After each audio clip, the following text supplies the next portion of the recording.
Une mère trouve une caméra espion dans le casier de sa fille, puis découvre l'horrible raison qui se cache derrière. N'importe quel parent pourrait le confirmer, lorsqu'on a un enfant, celui-ci passe avant tout et on est prêt à faire n'importe quoi pour lui. La sécurité d'un enfant est absolument primordiale pour ses parents, car il n'y a rien de plus pénible que de voir son enfant menacé par quelque chose ou quelqu'un.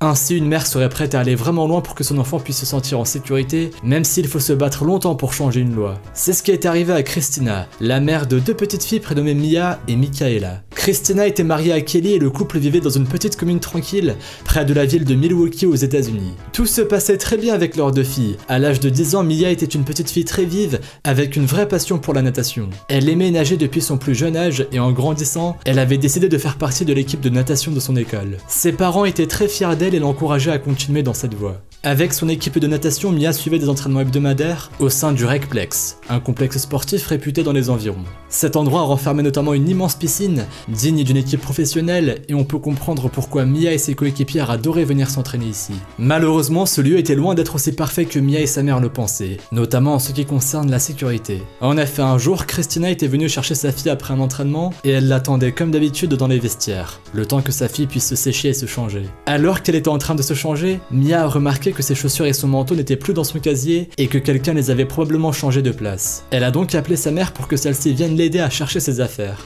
Christina est allée vérifier dans le casier vide de sa fille. Le manteau et les chaussures n'y étaient pas, mais en revanche, quelque chose d'autre a attiré son attention. Il s'agissait d'une caméra dissimulée dans le fond du casier, dont on pouvait voir l'objectif. Christina est allée voir à l'intérieur d'un autre casier et elle a trouvé exactement la même chose. Inquiète, elle s'est empressée d'appeler la sécurité, qui a ensuite appelé la police. Lorsque la police est venue récupérer les caméras cachées dans les casiers, la police a confirmé que les deux appareils étaient bien allumés et fonctionnaient. Ils étaient d'ailleurs toujours en train de filmer tout ce qui se passait. La police a donc retiré les caméras pour les analyser. Ils ont ainsi trouvé la coupable, qui n'était autre que la mère d'une des petites filles, une femme du nom de Melissa Wenkeback. Sur les images, on pouvait voir cette mère de famille en train d'installer les caméras, de manière à ce que celle-ci puisse filmer l'ensemble des vestiaires. La police a aussitôt convoqué Melissa au poste pour qu'elle soit interrogée. Lorsque l'interrogatoire a commencé, la coupable a éclaté en sanglots et a expliqué que c'était l'un de ses collègues de travail, un homme du nom de Carl Land, qui lui avait demandé de faire cela. Apparemment, elle aurait eu une liaison avec cet homme et celui-ci devait certainement la faire chanter pour obtenir ce qu'il voulait. Quoi qu'il en soit, d'après Melissa, son collègue aurait justifié sa demande en lui disant qu'il n'allait rien faire de ces images,